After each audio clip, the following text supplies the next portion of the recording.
Bonjour à tous et bonjour à toutes. Nous allons aborder maintenant donc un thème qui s'intitule Une autre arche à construire. Avant d'aborder ce thème, j'aimerais que nous puissions faire une courte prière pour inviter le Seigneur.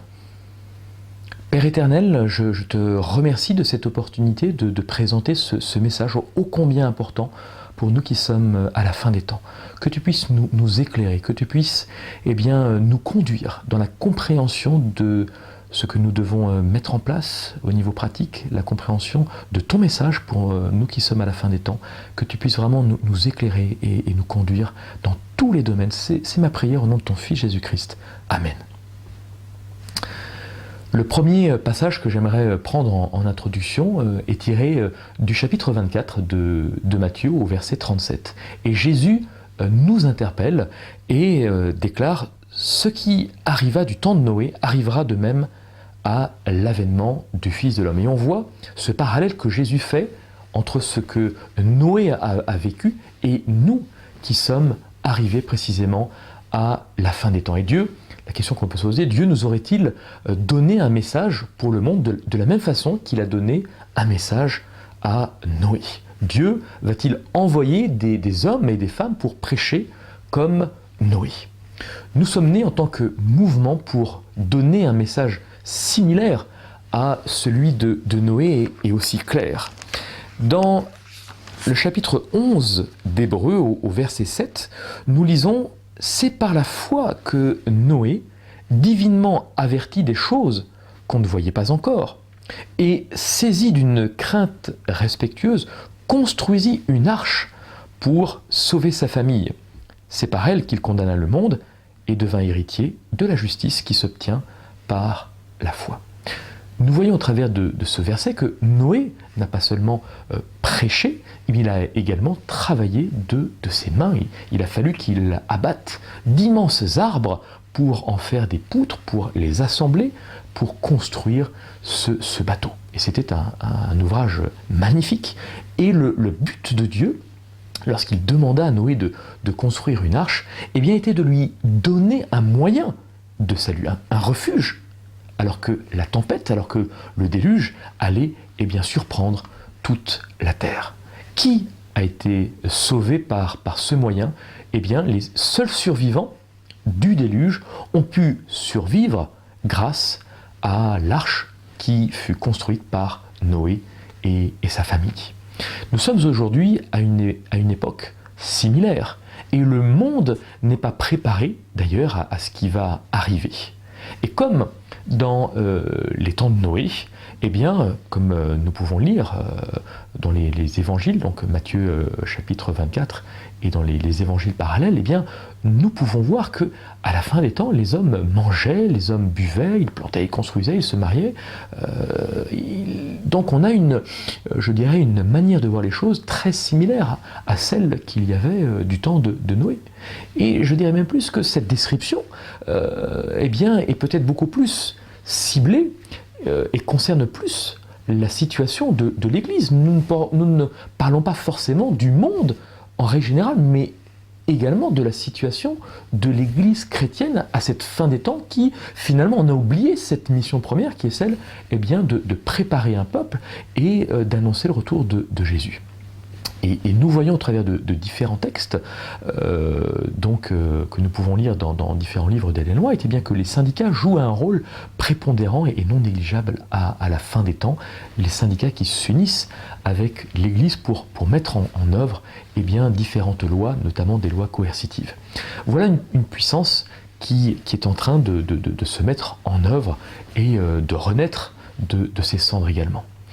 Nous comprenons mieux ainsi donc cette description qui est faite, qui a déjà été faite il y a 2000 ans, où Jean, quasiment 2000 ans, où Jean voit deux puissances dans le chapitre 13 de l'Apocalypse, deux puissances qui s'unissent et qui, ensemble, vont persécuter à nouveau le peuple de Dieu. Il y a plus de 100 ans, la messagère du Seigneur a indiqué le temps où, dans nos grandes villes, les gens seraient, et elle utilise cette expression, liés en fagot par ces syndicats, et que la vie de ces personnes qui refuseraient de s'unir avec eux serait menacée. Elle dit que, également, cette même union syndicale existait de manière assez proche du temps de Noé. Et Noé donc a donc affronté les mêmes problèmes, mais, et c'est ça qui est important, c'est en écoutant les directives de Dieu, en mettant en pratique ce que Dieu lui demandait de faire, eh bien il a pu passer au travers de ces difficultés. Alors maintenant, j'aimerais vous demander si nous avons besoin d'une arche aujourd'hui. Au retour du Christ, nous savons que nous serons préservés de tout danger, nous serons enlevés au ciel, nous quitterons ce monde et alors nous n'aurons plus besoin d'une arche pour traverser cette expérience. Mais avant cela, il y a un grand temps de trouble et lorsque les plaies vont tomber, vont commencer à tomber et quand beaucoup d'enfants de Dieu seront dans des cavernes, dans des grottes, etc., comment vivrons-nous à ce moment-là? Eh bien, nous voyons que des anges vont être à même de nourrir le peuple de Dieu qui s'est caché. On peut lire d'ailleurs dans Premiers Écrits, je vous invite à le faire, page 56, cette description qui en est faite. Alors, la question qui nous préoccupe, ce n'est pas tant celle qui va être de manière pratique de savoir comment nous allons être nourris à ce moment-là, puisque Dieu nous dit clairement de quelle façon cela va se faire. Mais la question qui nous préoccupe, c'est celle de savoir ce qui va se passer avant.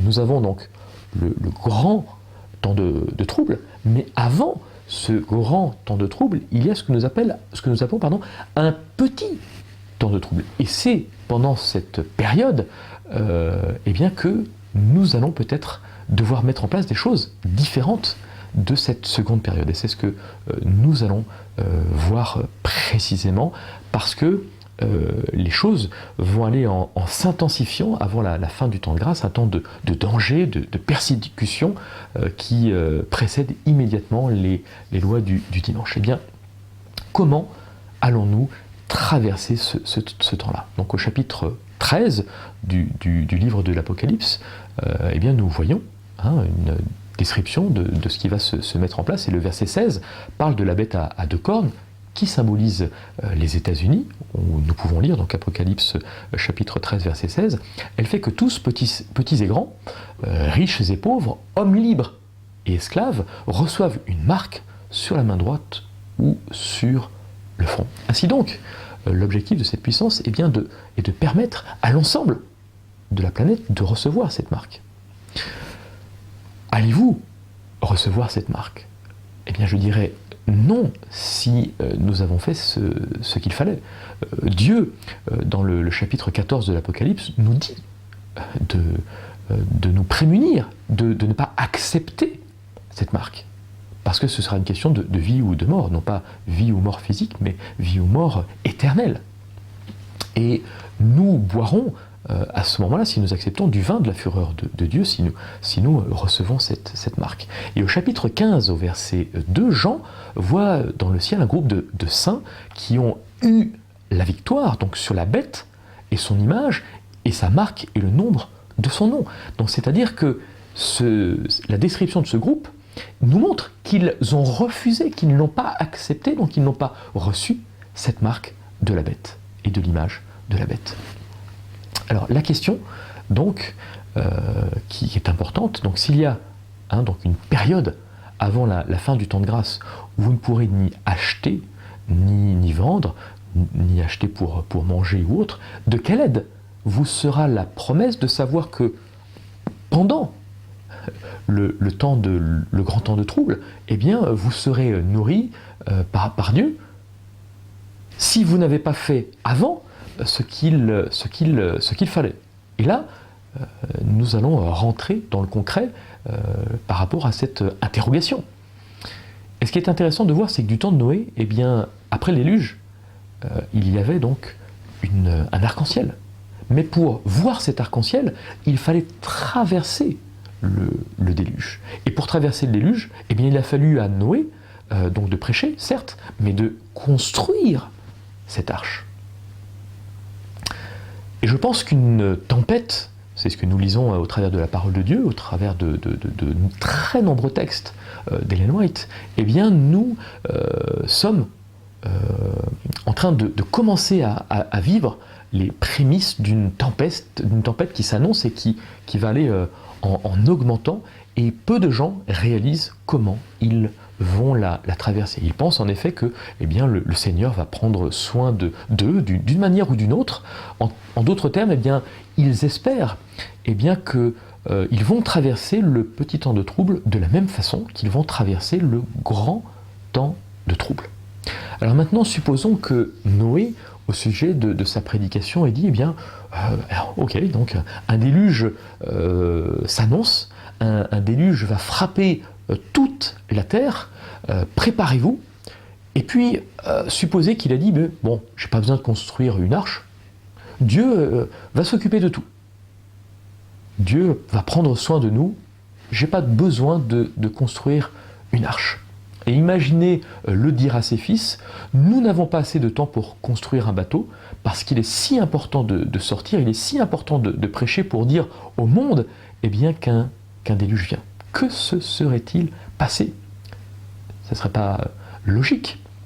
Et cela n'aurait pas été de l'obéissance, puisque Dieu lui avait clairement dit de construire une arche. Qui a dit précisément à Noé que le déluge allait venir? C'est Dieu. Et il lui a dit non seulement de prêcher, mais également de construire une arche. Et donc Noé, et c'est ce qui est très très important, devait pratiquer ce qu'il prêchait, mais il devait prêcher ce qu'il pratiquait. Les deux étaient intimement liés. J'aime beaucoup ce texte dans le livre de l'histoire de la rédemption d'Ellen White, page 63, où Ellen White nous dit « Ce n'est pas seulement sa prédication, mais son exemple dans la construction de l'arche qui devait convaincre ses contemporains qu'ils croyaient ce qu'il prêchait. Chaque coup porté sur l'arche était une prédication pour le peuple. Noé dirigea, il prêcha, il travailla, alors que les gens le regardaient dans un grand étonnement et le considéraient comme un fanatique. » Vous voyez donc, Noé a également prêché avec son marteau aussi bien qu'avec ses cordes vocales. Maintenant, je me demande si Dieu ne nous a pas donné à vous et à moi un travail à faire. Pendant que nous prêchons et que nous avertissons le monde de cet orage de persécution qui va venir, n'y a-t-il pas un travail pratique qui soit lié à la préparation pour ce terrible boycott? Parce que lorsque des milliers vont être confrontés avec d'un côté le sceau de Dieu et de l'autre côté la marque de la bête, je crois qu'il y a une réponse et il y a de manière pratique des choses à mettre en place. Dans Message choisi, volume 2, page 161, eh bien, voici ce que déclare la servante du Seigneur. Le temps approche, rapidement, où les syndicats ouvriers exerceront un pouvoir oppressif. À plusieurs reprises, le Seigneur a invité les siens à établir leur famille loin des villes, à la campagne, où ils pourront tirer leur nourriture du sol. En effet, les achats et les ventes deviendront à l'avenir un problème sérieux. Le monde est venu de prêter attention aux directives qui nous ont été données maintes fois. Quittez les villes, fixez-vous dans des districts ruraux où les habitations sont moins serrées les unes contre les autres et où vous échapperez plus facilement aux ingérences des ennemis. Je suis vraiment heureux que cela soit mis dans un langage aussi clair afin qu'on puisse le comprendre sans ambiguïté. Et reprenons les dernières phrases. Elle déclare « Le problème d'acheter et de vendre sera un problème sérieux. Nous ne pourrons ni acheter ni vendre. » La Bible nous le dit, à moins que nous recevions la marque de la bête. Et à la page 162, eh bien, elle déclare que les syndicats auront une grande part à jouer. Alors, quand on considère tous ces éléments, eh bien, que nous dit la messagère du Seigneur sur ce que nous devons faire? Eh bien, en clair, concrètement, première étape, eh bien, c'est sortir des villes. Partir à la campagne, donc se déplacer. Et que devons-nous faire à la campagne? Eh bien, nous devons produire notre propre nourriture. Page 310 de Medical Ministry, elle déclare aux parents qui quittent les grandes villes, le Seigneur envoie ce cri d'avertissement. à rassembler vos enfants. Sortez des villes aussi vite que possible. Des parents pourront trouver des petites maisons dans la campagne avec de la terre pour la culture, où ils pourront avoir des arbres fruitiers, où ils pourront faire pousser des légumes et des petits fruits. Dieu aidera son peuple à trouver de telles maisons hors des villes. Autant que possible, nos institutions devraient être situées loin des villes. Ce n'est pas la volonté de Dieu que son peuple s'établisse dans les villes. Le Seigneur désire que son peuple parte à la campagne où il pourra s'établir sur la terre et produire ses propres fruits et légumes. Mes amis, voyez-vous de quelle manière le Seigneur a prévu à l'avance? Eh bien, de quelle manière nous allons devoir traverser ce temps de trouble? C'est le chemin qu'il a préparé pour que nous ayons quelque chose à manger quand nous ne pourrons plus ni acheter ni vendre. Le but est ainsi de nous donner un lieu de refuge dans ce laps de temps, pendant cette période, afin que nos vies soient protégées alors qu'elles seraient en danger si nous restons dans les villes. Le Seigneur a trois moyens de s'occuper de nous dans trois époques différentes durant les derniers temps. Tout à la fin, il nous enlève avec lui. Mais avant cela, dans le grand temps de trouble, nous devons avoir notre nourriture par la grâce de Dieu, donc qui nous est donnée par divers moyens, des anges, des corbeaux ou toutes sortes de possibilités. Et avant ce grand temps de trouble, nous devons avoir notre nourriture qui est tirée du sol, et pour cela, nous devons avoir quitté les villes et nous être établis à la campagne et déjà commencer à faire pousser de quoi subvenir à nos besoins. Voici cette arche, chers amis. Quand l'orage va éclater, quand les lois du dimanche vont passer, quand les syndicats vont mettre en mouvement leur action coercitive, et quand le grand cri aura été donné et que les saints devront quitter Sodome, il y aura besoin d'un lieu de refuge.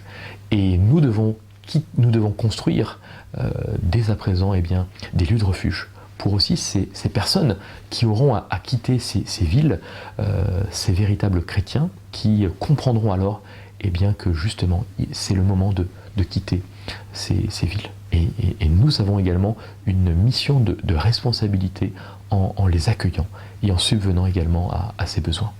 Et laissez-moi vous poser une question. Pensez-vous que ce premier temps de trouble va durer plus que quelques jours ou quelques semaines? Parce que si il dure plusieurs semaines, plusieurs mois, voire quelques années, ne pensez-vous pas que, il faut justement prévoir de quoi tenir? Alors je ne parle pas forcément de faire des conserves dans votre cave ou autre pour subvenir à vos besoins pendant des mois et des années, non. Je parle de choses concrètes, justement, de faire pousser, justement dans votre jardin, d'avoir acheté un terrain pour permettre de pouvoir tirer de la terre cette nourriture et cette subsistance. Laissez-moi vous poser donc une question, parce que justement, on ne peut faire pousser donc des carottes, les ramasser quelques jours après. Cela peut prendre plusieurs mois pour faire pousser certains légumes, voire des années pour d'autres. Si aujourd'hui vous décidez de planter un noyer, vous imaginez que vous n'allez pas avoir vos premières noix en quelques mois. Cela prend je dirais de nombreuses années justement afin que cela puisse pousser. Le message de Noé était un message pratique, que Dieu nous aide à comprendre cela. Ici nous avons donc une Bible dans une main, un marteau, une binette, une pioche dans l'autre. Si nous avons une meilleure connaissance de l'utilisation de la Bible, et également du marteau ou de la binette, c'est de cette manière que nous pourrons faire de la ferme, de l'endroit que Dieu nous aura montré, un lieu de refuge, où certains pourront s'arrêter un temps pour apprendre comment gagner leur vie à partir du sol. Et c'est ainsi que Dieu nous demande de construire ces lieux de refuge. Le Seigneur ne nous dirait pas de faire un lieu de refuge s'il n'y avait pas certains réfugiés qui devaient précisément y venir. Et mes amis, il me semble que nous devons accomplir notre travail avec cette idée dans notre esprit. La venue de réfugiés. Et j'ai à l'esprit un témoignage d'une sœur évangélique que j'apprécie énormément et qui me faisait part justement de son témoignage, donc d'avoir quitté Paris et d'acheter un terrain et de commencer à mettre des caravanes justement pour le moment où Dieu enverrait des personnes qui seraient dans le besoin. Voilà un cas pratique, je dirais, de quelqu'un, et il y en a de nombreux autres. Je suis en contact avec des familles qui ont commencé à quitter les villes, et donc voilà, on voit qu'il y a une prise de conscience en France.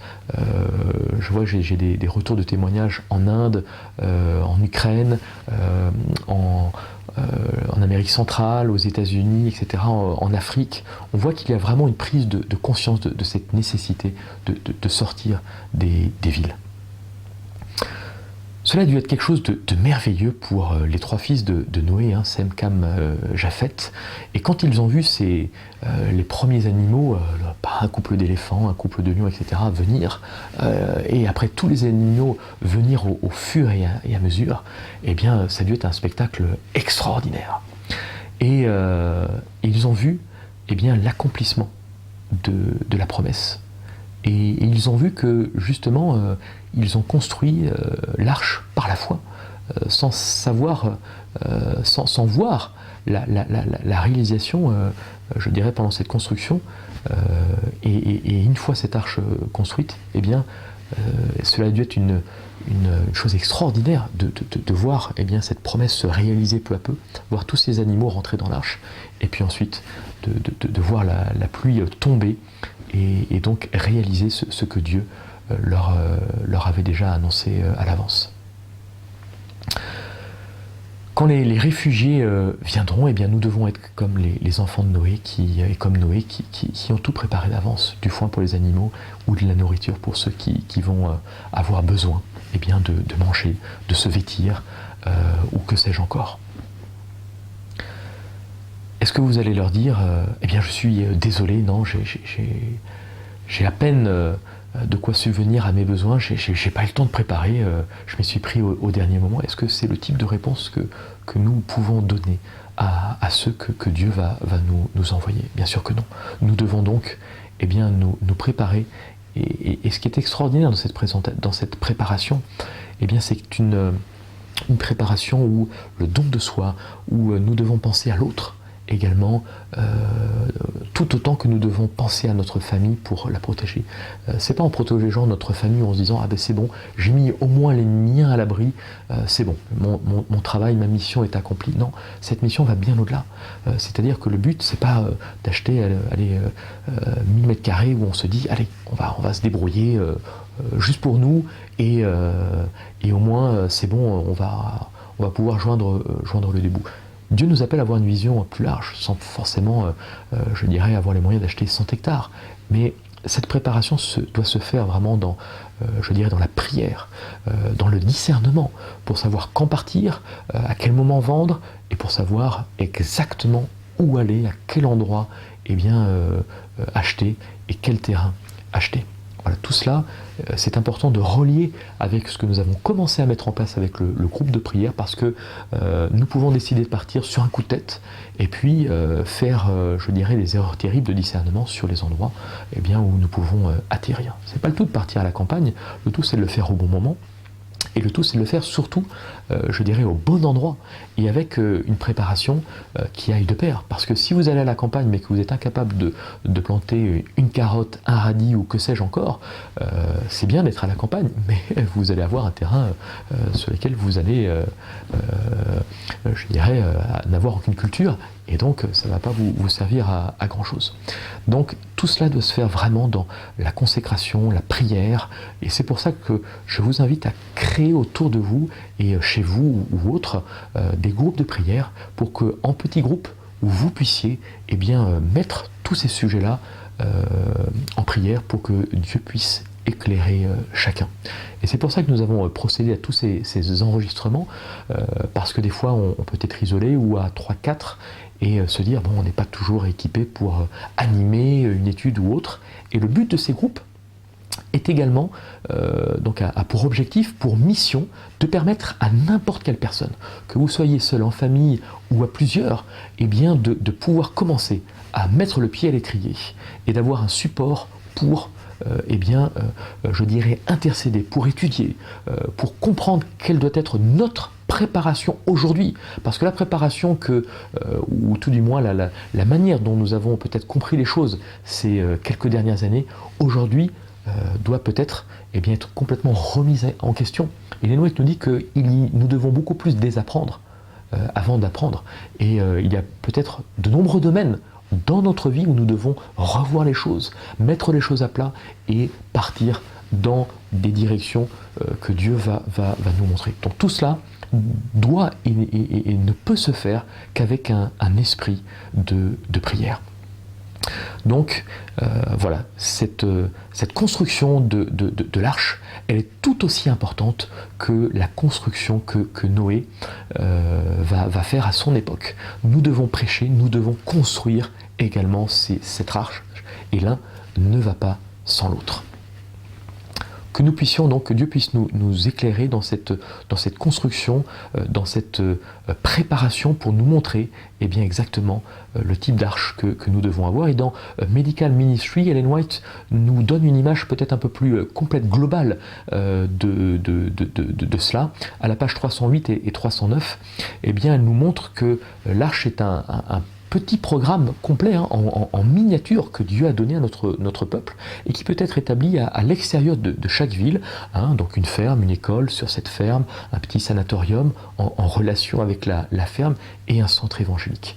Voilà un petit peu, l'organigramme que, Ellen White a reçu, le plan qu'elle a reçu de la part de Dieu pour mettre en place tout cela, parce que quand nous voyons, la mission qu'Enoch a reçue également, Enoch, de la même façon que Noé, avait compris cela, c'est-à-dire qu'il y avait l'évangélisation, et Ellen White nous dit que Enoch, allait prêcher en ville et revenait toujours, et le terme toujours est important, il revenait toujours avec une famille ou des gens chez lui pour leur montrer quel devait être le style de vie qu'il devait avoir. Pourquoi il était important de quitter la ville? Pourquoi il était important de changer d'alimentation? Pourquoi il était important de creuser beaucoup plus dans la parole de Dieu? Parce que c'est bien de creuser, un terrain pour le préparer pour toutes sortes de cultures, mais il faut avant toute chose, et en parallèle, sans mettre l'un au détriment de l'autre, il faut que nous puissions tout autant cultiver le terrain de notre cœur, que nous puissions enlever toutes les mauvaises herbes qui peuvent parasiter la compréhension que nous devons avoir concernant cette préparation. Et donc, la préparation spirituelle, la préparation physique, la préparation au niveau de la santé, la préparation au niveau pratique, donc cette arche, tout cela va de pair. Et on ne peut pas dire que l'un se fait au détriment de l'autre. Donc Dieu nous appelle à construire, à mettre en place de petites institutions où nous pouvons témoigner de ce style de vie, montrer comment cuisiner, comment, s'alimenter, comment mettre en place de manière très très simple des méthodes de santé avec des outils très très simples. Et c'est ce que nous allons essayer d'aborder dans les prochaines rencontres avec des ateliers très très pratiques. Donc voilà, tout cela pour interpeller nos contemporains et leur montrer que, en tant que peuple de Dieu, nous avons un style de vie extraordinaire donc cela nous amène à nous préparer de manière pratique, mais en même temps, alors que, et c'est ça qui est intéressant lorsqu'on voit la description qui est faite, dans Matthieu 24, nous voyons à la fin des temps des signes, terribles, et nous voyons deux catégories d'individus. La première catégorie d'individus est saisie de peur, et ne sait pas quoi faire. Alors que la seconde voit les mêmes signes, elle voit les mêmes événements, mais il y a la paix et la joie dans leur cœur.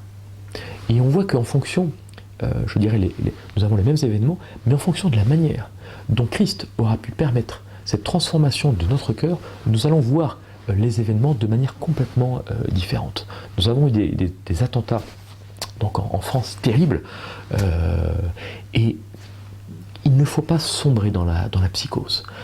Il ne faut pas, avoir stigmatisé une population. Et c'est pour ça que tout cela doit se faire dans le calme, dans la réflexion, dans la prière. Parce que sinon, nous risquons justement de perdre cette paix qui ne peut venir que de Dieu. Jésus a dit, je vous donne la paix, non pas comme le monde la donne. La paix que Dieu nous donne n'a rien à voir avec la paix que le monde est capable de nous donner. C'est une paix durable, une paix profonde qui, en fonction, peu importe les événements que nous traversons, est capable de permettre de nous aider à traverser les difficultés de la vie en étant toujours continuellement fixé sur Christ et en ayant cette sérénité entre guillemets. Donc voilà, cette arche doit permettre de manière pratique de nous aider à traverser ce petit temps de trouble qui va certainement durer plus que quelques semaines, plus peut-être que quelques mois, quelques années peut-être. Donc tout cela, il nous faut le mettre en place. Il nous faut donc, je dirais, intercéder. Et si on peut prendre une image, on peut se rappeler de la manière dont les armées alliées pendant la Seconde Guerre mondiale ont quitté la plage de Dunkerque, quand les ennemis semblaient avoir détruit tout chemin de secours, et quand les grands bateaux étaient sous le feu des ennemis, et que cela semblait être la fin pour des milliers d'hommes. Dieu avait une arche de sauvetage pour tous ces hommes. Tous les petits bateaux, les petits navires d'Angleterre, certains pouvaient prendre seulement 10 hommes, d'autres pouvaient être remplis avec une cinquantaine ou plus. Il y avait toutes sortes de bateaux, de petite taille, de moyenne taille, etc.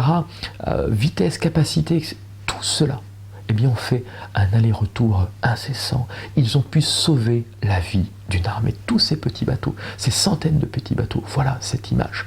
Voilà, je dirais, ce que nous devons faire. Pas des grandes institutions avec des centaines de personnes, des petites institutions, une dizaine, quinzaine, vingtaine de personnes, mais il faut qu'il y en ait beaucoup disséminés, je dirais, à travers le pays. Et ces bateaux-là, à cette époque, doivent être là quand la crise viendra. Ces petites arches doivent être là, doivent être capables de prendre la mer, chargées de carburant pour le voyage, doivent être prêts pour venir à la rescousse de ceux qui en auront besoin. Cette préparation coûte, elle coûte, mais nous allons avoir de riches bénédictions. Parce que derrière, il y a de riches bénédictions de savoir que nous allons pouvoir aider tous ces gens qui vont avoir besoin d'une aide. Est-ce que cela a coûté quelque chose à Noé de construire une arche?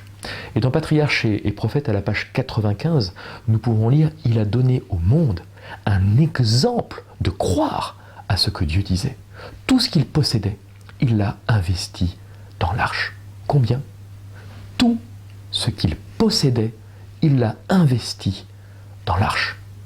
Il est certainement venu un moment où il a dû rassembler toute sa famille pour leur dire « Eh bien,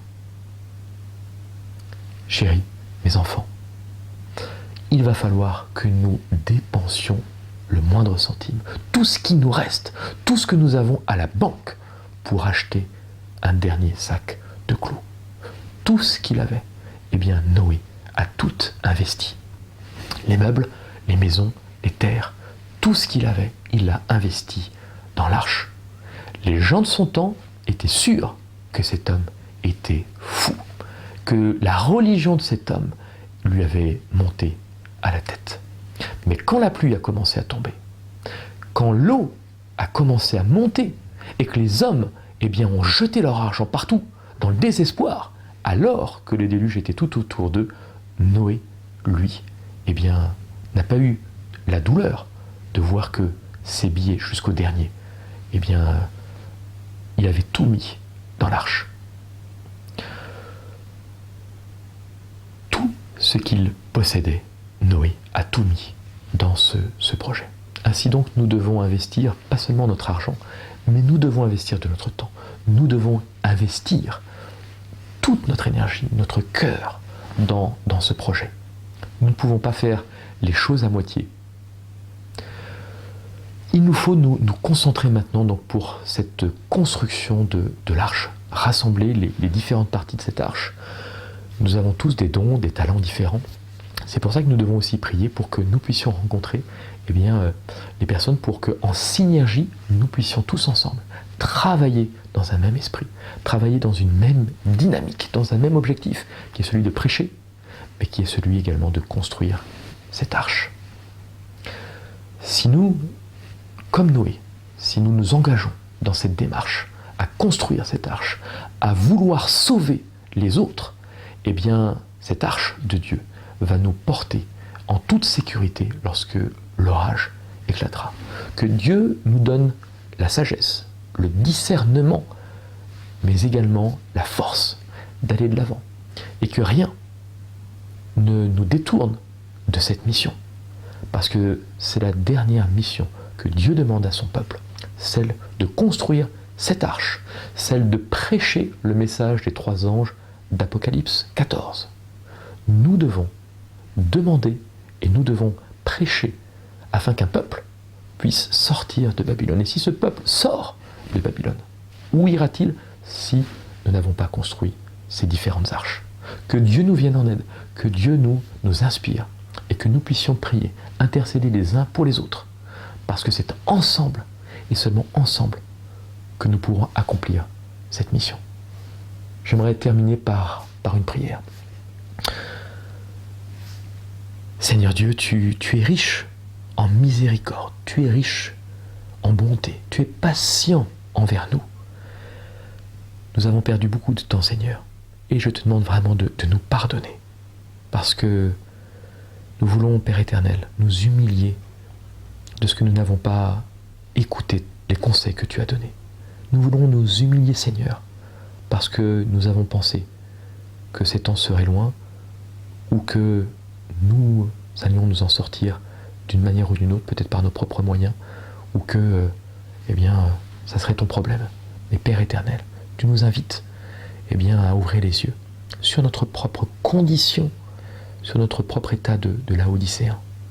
Parce que, Père éternel, nous pensions que nous étions riches, nous pensions que nous avions tout, et tu nous appelles à voir notre propre nudité, à nous voir tels que nous sommes, à oindre nos yeux d'un collier pour que nous puissions par la foi, Père éternel, permettre à cette échelle de Jacob de fonctionner, permettre aux anges de nous venir en aide et de nous assister dans cette mission, afin que tu puisses chasser les ténèbres, chasser les forces de l'ennemi, et que tu puisses, Père éternel, par ta grâce, par ta puissance, la puissance de ton Saint-Esprit, que par ce message, et par, les prémices de cette construction de l'arche, que nous puissions témoigner au monde de ta grandeur, de ton amour, et de ce que tu reviens très bientôt. C'est ma prière, au nom de ton Fils Jésus-Christ. Amen.